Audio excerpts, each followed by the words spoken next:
Welcome to the Further Light Podcast, brought to you and presented by Wisconsin Freemasonry, helping you accomplish your Masonic goals through education and more light. And now, I introduce to you Brother Chris Ludke.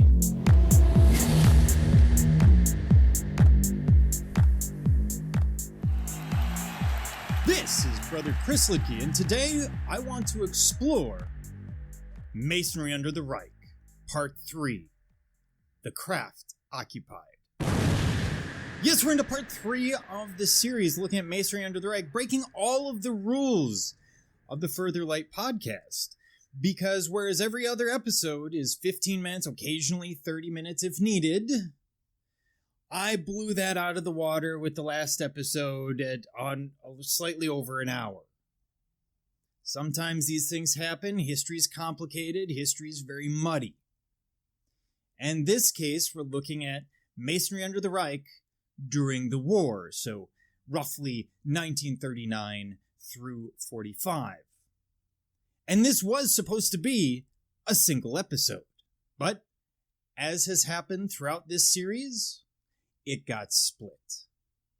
So here we're going to deal with issues such as the Masonic amnesty that we're going to see in Germany, what happens to Masons throughout the rest of Europe, the anti-Masonic exhibition and other items.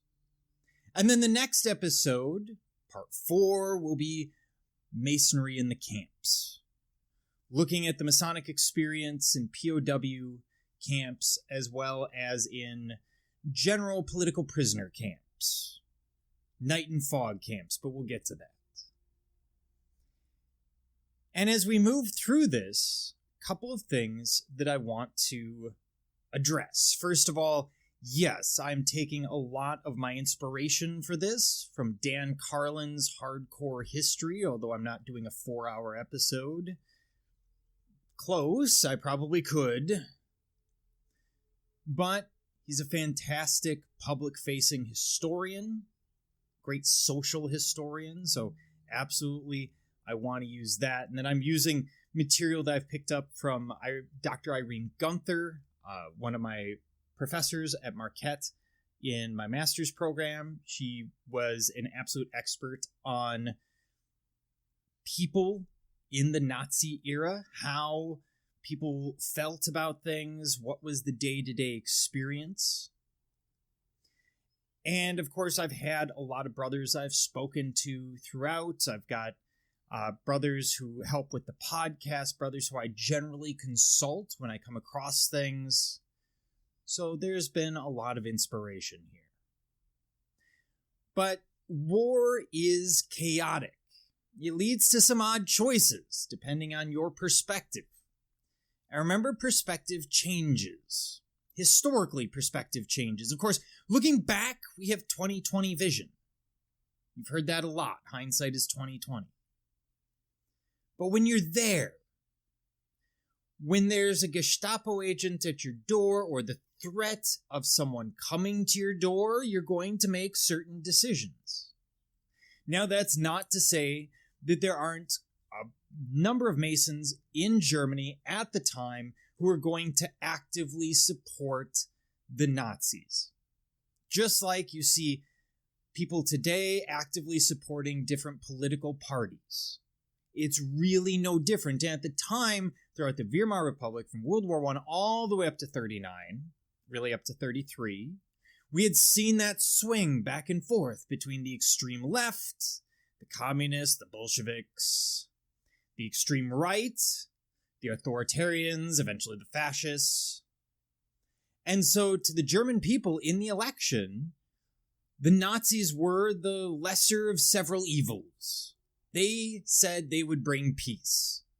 And they kind of did if you were the right kind of German. If you weren't, however, it was a problem.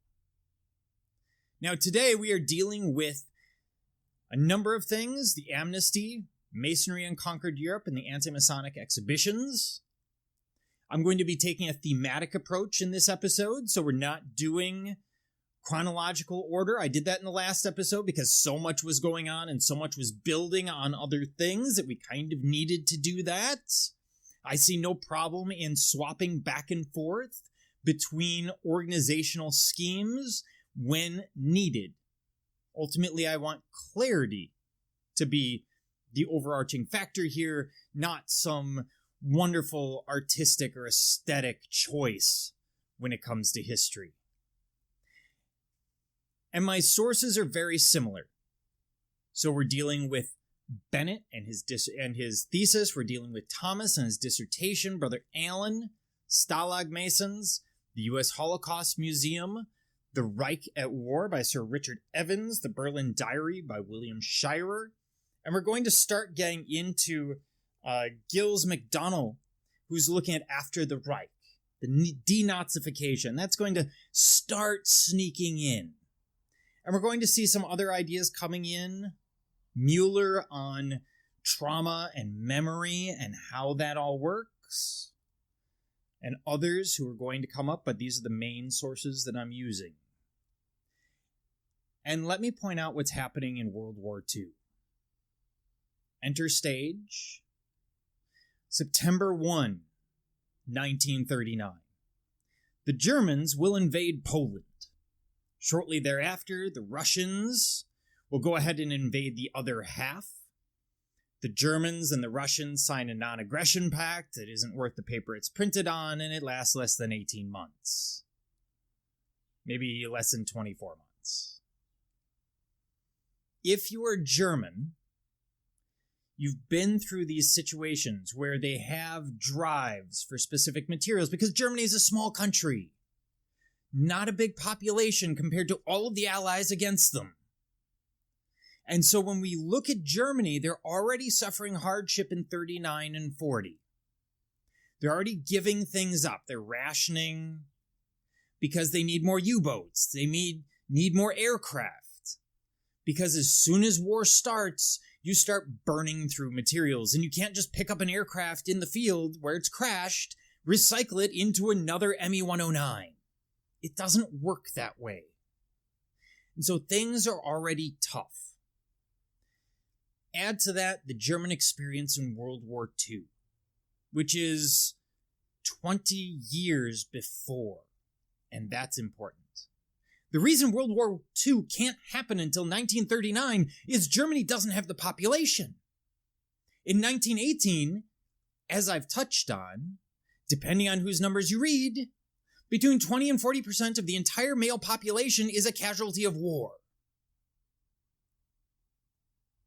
And so it takes 20 years from 1918 until 1938-39 for new children to be born, to be put into the meat grinder.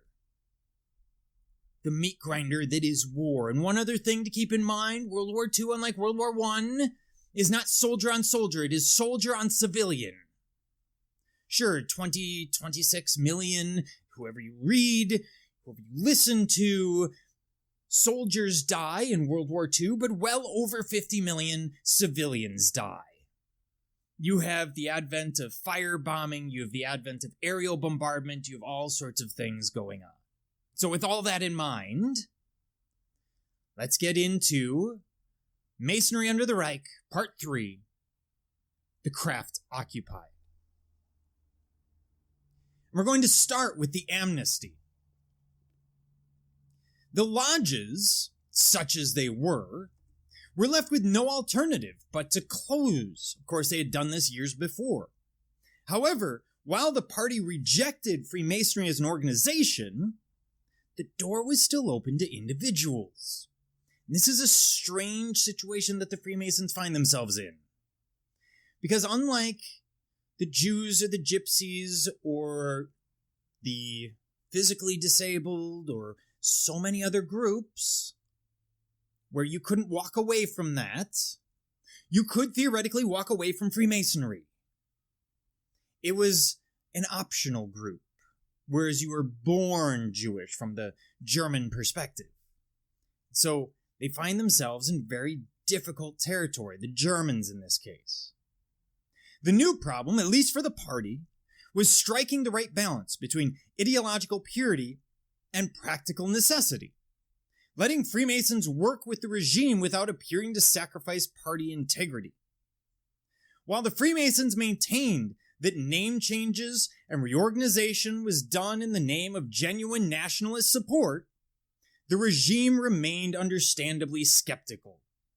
They are concerned that the Freemasons are going to rise up as one, something as if out of the legend of the Peasants' Revolt or the Pheasants' Revolt. That would have been more impressive, all these birds rising up across England in the 14th century, but moving on. They're concerned that the Freemasons, being a secret organization, could spread ideas, could work with the resistance. You never know. Thus, when scores of former Freemasons sought admission into the party and its auxiliaries, the Nazis stood at a bit of an impasse. On one hand, these men were educated professionals whose skills were essential to the success of the regime.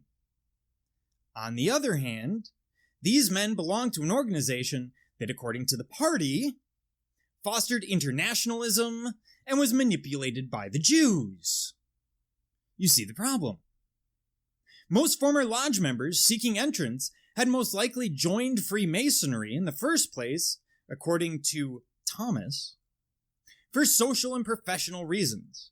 But the example of Leo Muffelman demonstrated that some in the lodges truly believed in the ideology, and while the regime could make allowances for the former, it dreaded accidentally letting in someone like Muffelman, someone who truly believed in the Masonic teachings who would begin to undermine the Reich from within.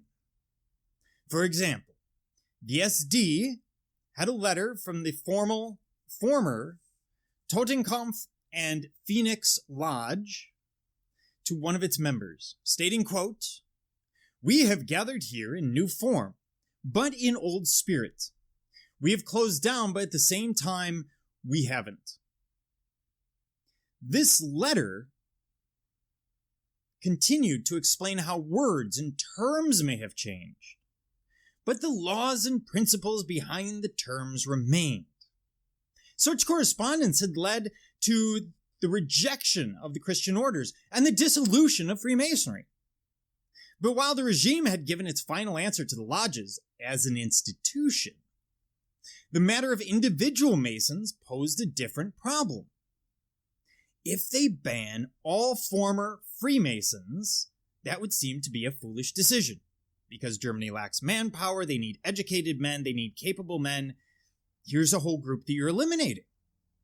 But there still had to be some kind of straining process to weed out Freemasons who the Nazi Party was so certain would try to join the party with the intention of either destroying it from within or acting to help other, quote, questionable Freemasons in as well. The party ultimately needed a happy medium, but the problem came in trying to codify what separated, quote, true Freemasons, the likes of Muffelman, the Symbolic Lodge, etc., from the social joiners. And this is a big argument that Thomas makes in his dissertation about why Masons join and what's driving them to join the Nazi Party. As I discussed in the last episode, there's a lot of possibilities here. So over the course of the Third Reich, the policies regarding former Freemasons in the party civil service and the government followed a roller coaster of a career. In 1933, we saw Freemasons banned from the party and government. By 1939, Hitler granted an amnesty that was already pretty much a fait accompli. Basically saying, if you're a Freemason, we're not really that concerned. We might keep an eye on you. Please go fight on the behalf of Germany. And I should say, they're not trying to get soldiers. Officers, maybe. But most of the Masons they're going after are similar to Masons today. They're in their 30s, 40s, 50s. These are not the guys you want to put on the front line with a gun. They're certainly not going to move as quickly as the 18-year-olds are up against. But they can run the factories. They can make sure that armaments are moving properly. They can run logistics. They have knowledge. And keep in mind, the infantry isn't all that we have in an army. So the main reason for the compromise was that former Freemasons were simply too valuable to reject because of some old association. By the time this is happening in 1939, that old association has been dissolved for 4, 5, 6 years. So they're arguing that, hey, things have changed.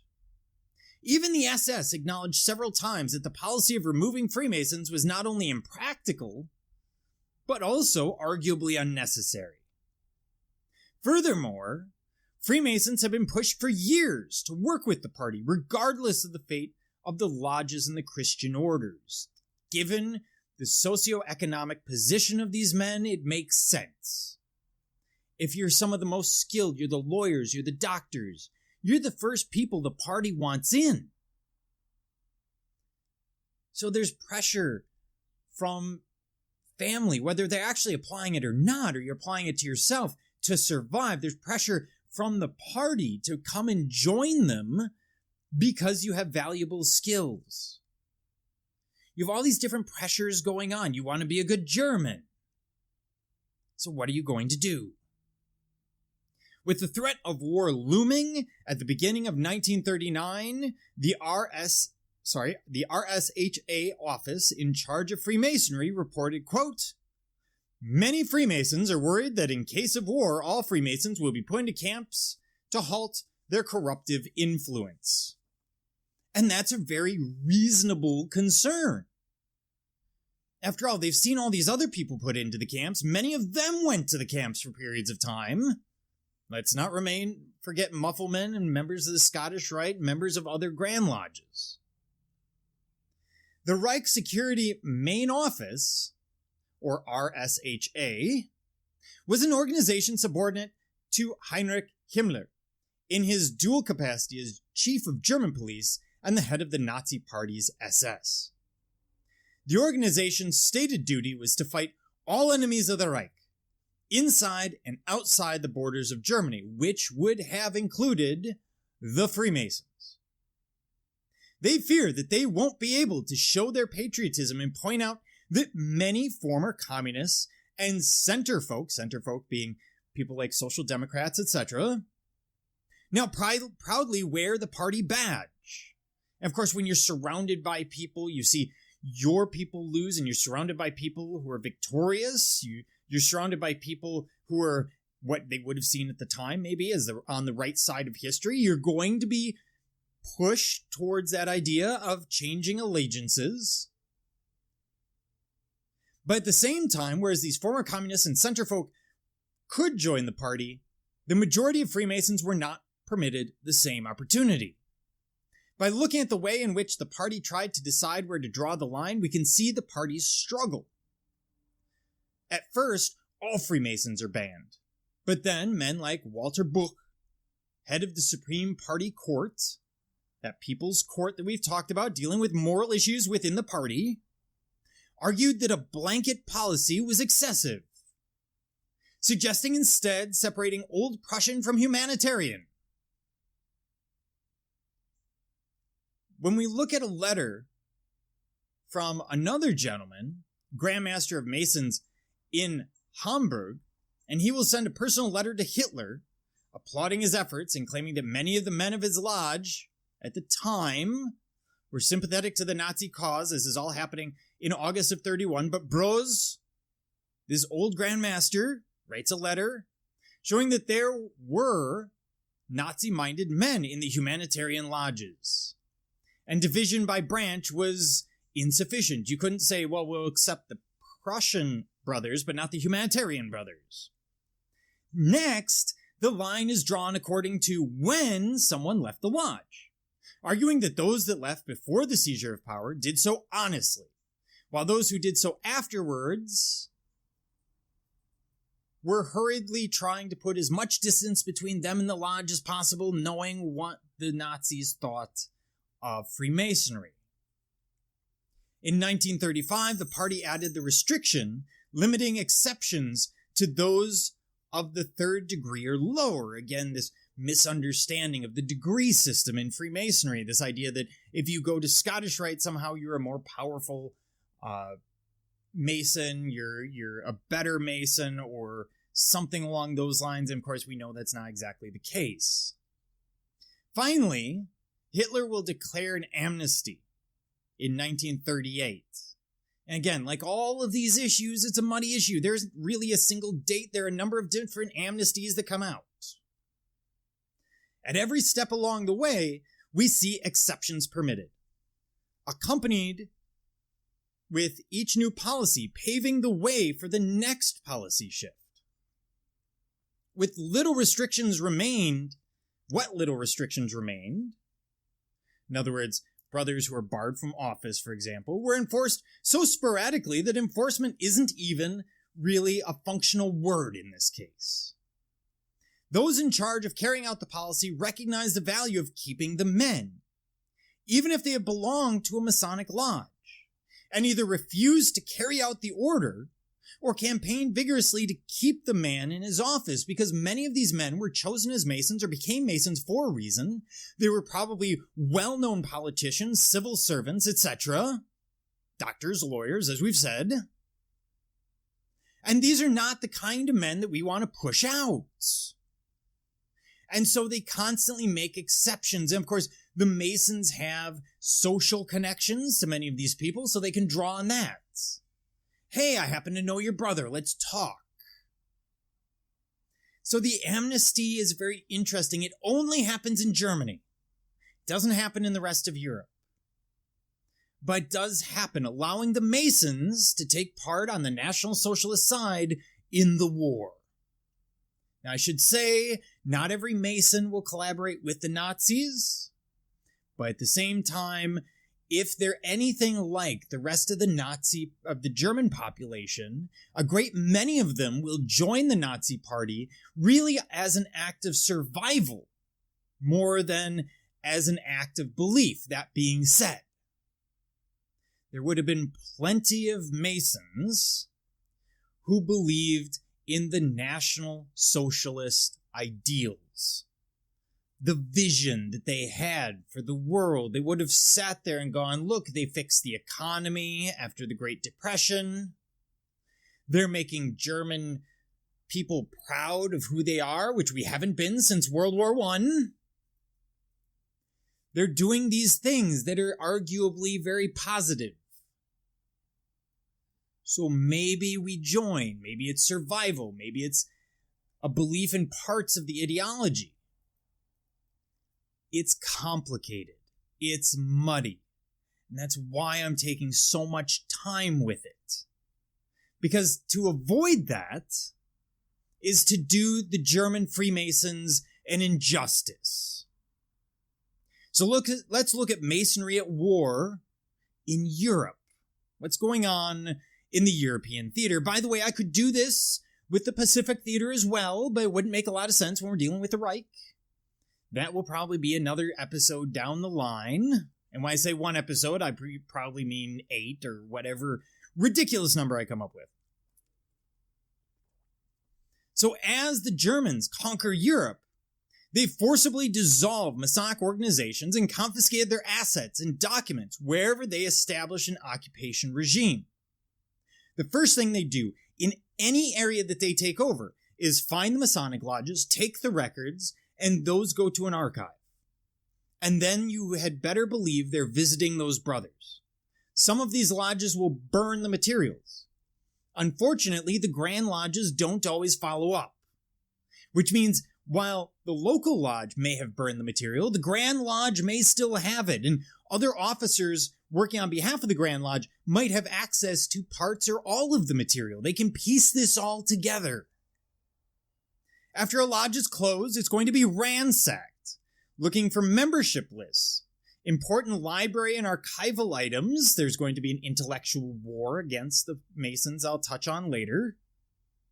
They're going to take furnishings and other cultural artifacts. Items seized would be sent on to the appropriate German agency, primarily the SD, and later the RSHA. Some of Germany's Axis partners decreed police and discriminatory measures against Masons. And so we're going to see a lot of anti-Masonic ideals sweeping across Europe along with the Germans. I want to look at some examples from Europe. We'll start with Austria. Between 1934 and 1936, a majority of the Masonic lodges in Austria will be closed. By 1938, the Nazis acquired the Grand Lodge of Vienna and arrested the Grand Master, Dr. Richard Schlesinger.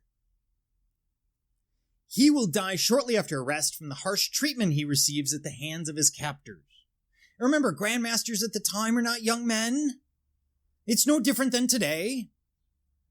Many of them are retirees or older gentlemen, people who have made their lives in business or wherever else. And so they're going to be treated harshly. They're going to suffer much more than a young man would, and this is going to raise many of the issues. But we have further stories. Let's move to the Netherlands. In the Netherlands, their Grand Master, Hermanus van Tongeren, which I may be mispronouncing, and I apologize, it's Tongeren, refused to cooperate with the Nazis and would be arrested in October of 1940. So the Nazis had already occupied the Netherlands. They had invaded the Netherlands in the spring of 1940 and swept across to Paris. This was part of their grand scheme, moving through the lowlands. By the way, pretty much exactly what they did in World War I, but no one really believed they'd do it again. And so they're coming through after. They've conquered the French, they've conquered everyone else. Now they're doing a sweep up. So the Grand Master is going to be arrested in October of 1940. He was held for 6 months in Amsterdam before being transferred to Sachsenhausen, where he dies in March of 1941. When he had been offered safe passage to England by his captors, he said, "I've enjoyed the pleasures of being Grand Master. Now I must also carry the burden." And this is coming from the Allen article called Stalag Freemasonry. I should represent that a little bit. He's offered safe passage before he's arrested, and he declines.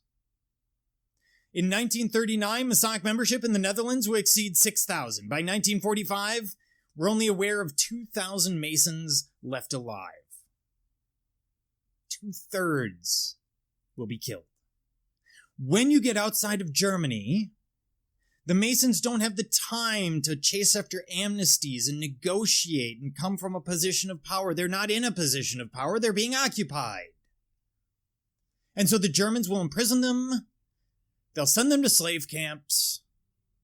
And eventually, in many cases, they will kill them. And just think about that for a minute. Think about the risk. It's one thing to be a sideline member of Masonry, but in these cases, these are Grand Lodge officers, people who took on a role that they saw as a great honor. The irony being, because of that great honor, they are the first on the list. They're the first up against the wall.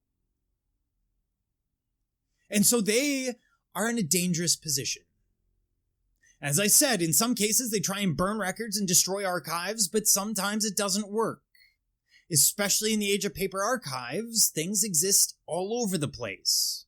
Just imagine today, if the same thing were to happen, for almost all of us, we would get a knock on the door. Because there's nowhere central that you can destroy the records. Your lodge has them. They have records, they have minutes, they have information, they have petitions. The Grand Lodge has it, probably in some electronic form. There might even be a company in, say, New York that has all of the information available to them, and you have no control over any of it. And so what do? Do you run? Do you send away family and hope for the best? Do you accept your fate? Let's talk about Belgium. In Belgium, a movement called the Purification assisted in liquidating Freemasonry in the country. The purification is this very interesting idea. It's a group of people who have a great hatred of Freemasonry. I might do something on that in the future, but we're not going to dig into that right now. The Nazis ordered all lodges dissolved in August of 1941. So actually they gave Belgian Masons a little bit of time. They've invaded and they've held Belgium at this point for over a year. And the Grand Commander of the Scottish Rite, a man by the name of Georges Péter, and other high Masonic officials would be shot in their homes between December of 1942 and February of 1943. In some cases, their families will be killed with them. When we talk about the persecution of Freemasonry under the Reich, we are frequently talking about the persecution of Freemasonry under German occupation. Not necessarily in Germany. Some will be killed. Some will be imprisoned in Germany. Outside of Germany, however, your odds are much higher that you're going to be imprisoned, killed, or otherwise sent away. The whole of the Scottish Rite Library in Belgium will be sent to Berlin as part of the intellectual war. Approximately 80 Belgian Masons appear to have died in concentration camps. Possibly more. Because many are sent for other reasons.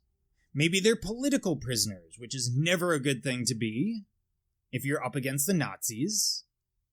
Maybe they're sent as members of the resistance.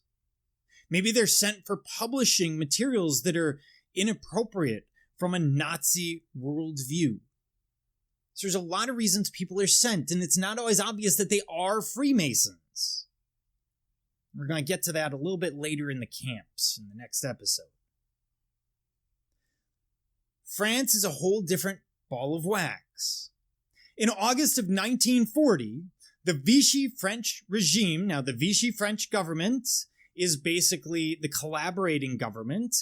France falls to the Germans. They put into place a government that collaborates with the Germans known as Vichy. They're basically an extension of the Nazis in Germany. And they issued a decree declaring Masons to be enemies of the state and authorizing police surveillance of them. The French wartime authorities even created a card file that identified every member of the Grand Orient of France, a leading French organization, Masonic organization, basically the French Grand Lodge. Their headquarters would be sealed with a death penalty for anyone who entered. Individual Masons had their residences searched, and they were banned from positions of command, and often put out of their businesses and professions. Imagine, suddenly the winds turn, the invasion works, and you're in France, you haven't done anything, and you get a knock on the door. And you suddenly find out that you have no income or lodge, and that you are now a persecuted class. And the next knock at the door could be the one that signals your own death. What do you do? Do you run? Do you hide? What do you do with your family? What do you do with the other brothers? Do you risk checking in? Because that could make you high profile. You might suddenly be arrested for that. Bernard Fay, who had written Revolution and Freemasonry, which was an anti-Masonic book before the war, was put in charge of anti-Masonic activities by the Vichy government. He caused the arrest of thousands of Freemasons, the deportation of almost 1,000, the death of another 1,000, the seizure of a great deal of property. Especially in France, those who collaborated with the Vichy regime participated in anti-Masonic propaganda. It's one of those things that's spread by the Nazis as they move into occupied territory. One such collaborator, the film producer and writer Jean Mamet, was actually an ex-Mason himself who had dissociated from Freemasonry in 1939. In 1943, Mamet, under the pseudonym Paul Richer, directed the anti-Masonic propaganda film Occult Forces, which tells the story of a French deputy who was initiated into Masonry to further his career, only to discover a sinister Jewish Masonic conspiracy that brought about the war. Mei will be executed for collaboration in 1949. That's coming from Patrick in History from the Scottish Rite, November-December 2018 edition. So what did they know in the United States of all of this at the time? Obviously, we know more now. It's also interesting to note what was known in international Masonic circles about the events in Germany and Nazi-occupied Europe. It is clear from the transactions of the Supreme Council of the Southern Jurisdiction, together with its magazine, The New Age, that American Masons were fully aware of the persecution being suffered by Jews and Freemasons alike in Germany and across Europe. William Fox notes that it was even clear to some long before the 1940 presidential election. The American Masons are aware of it, but they're in a tricky situation. How do you deal with that? How do you send any kind of help to a persecuted people? This litany of atrocity goes on ad nauseum throughout all of occupied Europe. A story of the Grand Lodge officers being tortured to reveal lists of Masons, Masonic property being confiscated, and brethren sent to concentration camps. And again, concentration camps are not the same as death camps. Concentration camps are often the work camps. But, leaving that aside, the amazing thing that comes out of this Holocaust is the number of Grand Lodge officers who actually resisted torture, even though they were advanced in years, and the fact that Masonic activity was even conducted within the concentration camps, a subject I will get to later.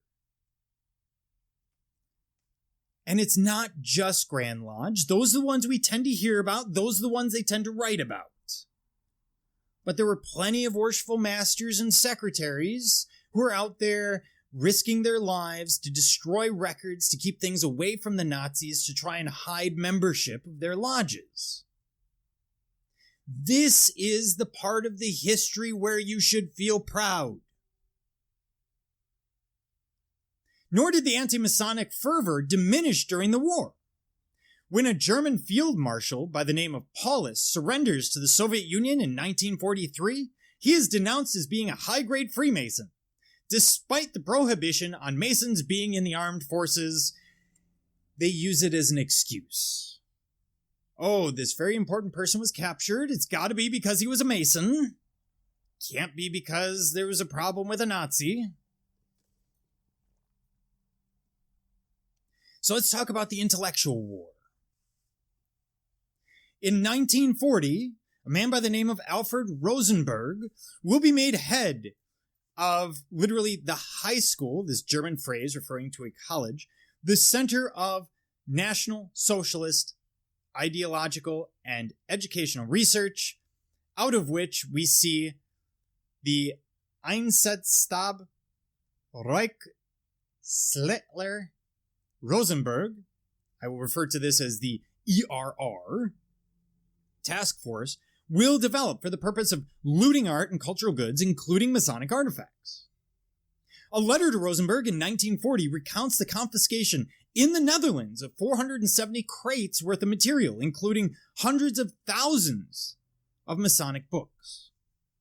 By 1941, the ERR held over 500,000 Masonic volumes, not to mention archival documents. In 1942, Rosenberg was authorized by Hitler to wage an intellectual war against the Jews, and you guessed it, the Freemasons. To that end, Hitler permits Rosenberg's ERR to seize and evaluate Masonic archives and libraries to best equip them to carry on the, quote, methodical intellectual fight that was necessary to win the war. The members of the ERR were guaranteed the support of high command of the German armed forces in fulfilling their mission. The result was a series of articles by party professors such as Dr. Gunther Franz, who publishes a history of Freemasonry attacking Masonic history books as celebratory and wholly subjective. In place of party hacks like Rosenberg, senile old men like Ludendorff, and overzealous party members, the new research was based on the documents confiscated in the early years of the regime and written by scholars and academics, men who had credentials and respectability in the field of research and scholarship.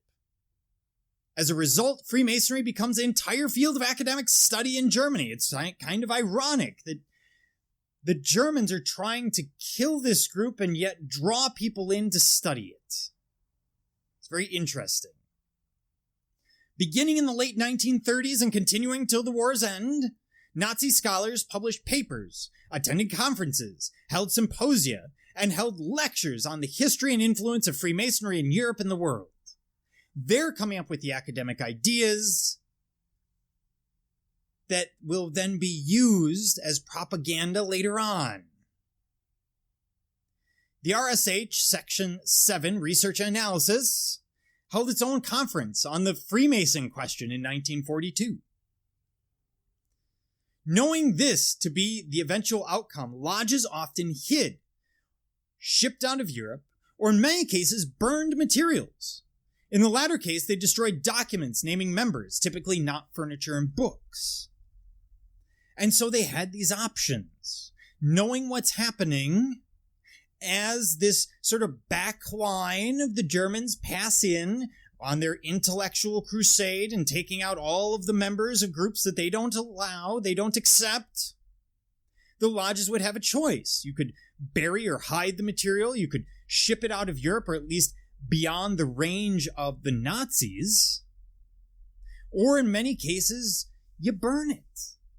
And again, even in that case, it doesn't guarantee that the material won't fall into Nazi hands in the first place, because they can get it from the Grand Lodge or some other group up the line. It becomes a difficult situation. Throughout Germany, they had confiscated this material. That too will end up with the ERR, trying to get at this intellectual war, trying to prove the conspiracy of the Freemasons and the Jews and how they are against the Germans. Proof, by the way, that is never there. Even non-Masonic scholars, and there are a lot of them that kind of deal with this, agree that there is no conspiracy and the Germans never prove anything. But yet they put all of these resources into it. It gets interesting. Why be so concerned about a bunch of old guys sitting around in a room? Why create an entire conspiracy around them and then have the intellectual war? If you know that it's a conspiracy, if you know that you're scapegoating them, why not just scapegoat them and say, hey, those guys, they're bad, attack them?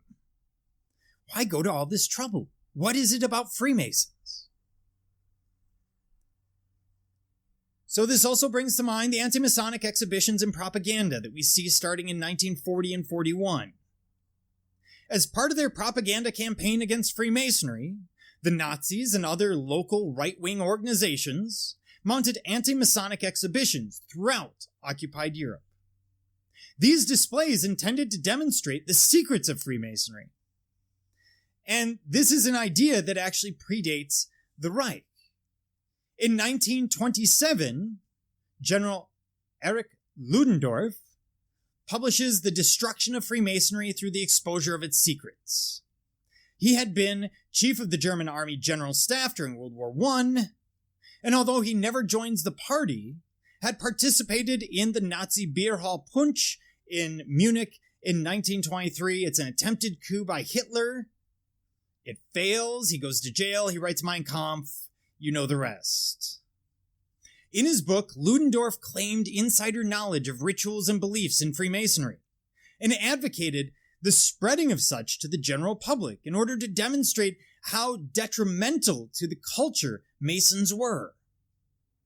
As with others, Ludendorff considered the Masons connected with Jews, referring to them as, quote, artificial Jews. The exhibitions made use of confiscated records and objects and were supposedly to show what Masonic lodges look like on the inside. In reality, the displays were distorted views, often with Jewish symbols interspersed with Masonic ones. We might see skeletons and skulls that would appear to no purpose but to play on people's fears. After being confiscated, lodge buildings were opened as a living museum. We see such displays in Berlin, Hanover, Nuremberg, and Dresden, amongst other places. And this is starting in 1937. Kind of an interesting year because it's the same year where we see the rise of the degenerate art shows, where the Nazis will go out and display modern art intentionally poorly, intentionally in bad venues to give you sort of this attachment, this idea that this modern art is bad because of its association with crowded dark rooms and everything else. And that fails miserably because more than 3 times the German public will go to the degenerate art shows as go to the Great German Art Exhibition, which was supposed to show people what good German art looked like. These things don't work out. The idea is there, the execution, perhaps not. Like the degenerate art show, the Masonic Lodge museums were powerful tools of propaganda.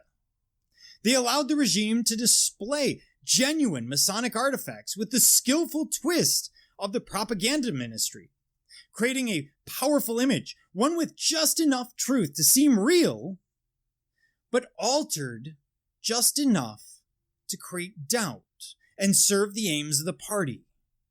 If you give someone 90% truth, they'll buy into the 10% lie. And that's what the Germans are doing here. German-occupied Paris will host an anti-Masonic exhibition in October of 1940. We see the same in German-occupied Brussels in February of 1941. Displaying Masonic ritual and cultural artifacts stolen from lodges. Such exhibitions aim to ridicule and direct hatred towards Freemasons and to heighten fears of Jewish Masonic conspiracy, and that conspiracy was easier to sell to the German people who had heard it since World War I than it was to sell to the French, the Belgians, the Netherlands, and other peoples. And so they needed to go one step further. They needed to create these exhibitions, and they needed to add things to them to make them more spectacular, to make you question whether the Masons are really good people or safe or perhaps not. Displaying Masonic ritual and cultural artifacts stolen from lodges, such exhibitions aim to ridicule and direct hatred towards the Freemasons and to heighten fear of that conspiracy. Exhibitions were organized in both Belgium and the Netherlands to lambast and scandalize the fraternity. So we're seeing this throughout Europe. They're trying to sell their propaganda to the Europeans who they have just occupied. The anti-Masonic exhibit there in Belgium would be visited by approximately 38 to 68,000 people. Numbers that any public museum would love to see. And these are temporary exhibits, open for weeks, occasionally months. Although not in Germany proper, it is interesting to note what the signs and posters advertised at the time. They would say, "Come and see the satanic, ugly mimics and their disgraceful ceremonies performed by this handful of miserables who pretend to save humanity and improve mankind." And remember, it's that unity, that idea of a unified human race, that the Germans are finding so antithetical, so problematic. German wartime propaganda, particularly in the army, charged that the Jews and the Masons had provoked World War II and were responsible for the policies of U.S. President Franklin Delano Roosevelt, who was identified as a Freemason. They also point out that Winston Churchill is a Freemason and fighting against the Germans, and use this as evidence. Hey, look, those guys are Masons and they're fighting against us, so there must be a conspiracy. Ignoring the fact that FDR is in power since 1932. But hey, what the heck? Sometimes propaganda doesn't make sense. When you create the truth, you can create any truth you want, as long as the public doesn't question it. So, what have we covered? We've looked at the amnesty offered to Masons in 1938 and 39 by the Germans because they see the Masons as too important, the people Masons, not the institution. It's too important to the German war effort. You can't have all of those professionals who are held outside of the professions, who are held outside of the army, who can't serve in any capacity. We see the Germans as they spread across Europe, a second wave coming in behind them, sweeping up undesirables, Jews, Freemasons, other groups. They're attacking and grabbing archival material from lodges. They're using that for an intellectual war against Masons and to create these anti-Masonic exhibitions, part of that intellectual war, where 90% is true, 10% is not, but if 90% is true, you're willing to buy that the 10% must be too. Next time, we will explore Masonry in the camps in part 4 of Masonry under the Reich, the Craft Imprisoned. Are you interested in learning more about Freemasonry in Wisconsin? Visit wisconsinmasons.org. That's wimasons.org. Learn more about Freemasonry and access more educational content and further light. Any questions, comments, or suggestions, please email us at education@wimasons.org. Once again, that email address is education@wisconsinmasons.wimasons.org. Thank you for listening.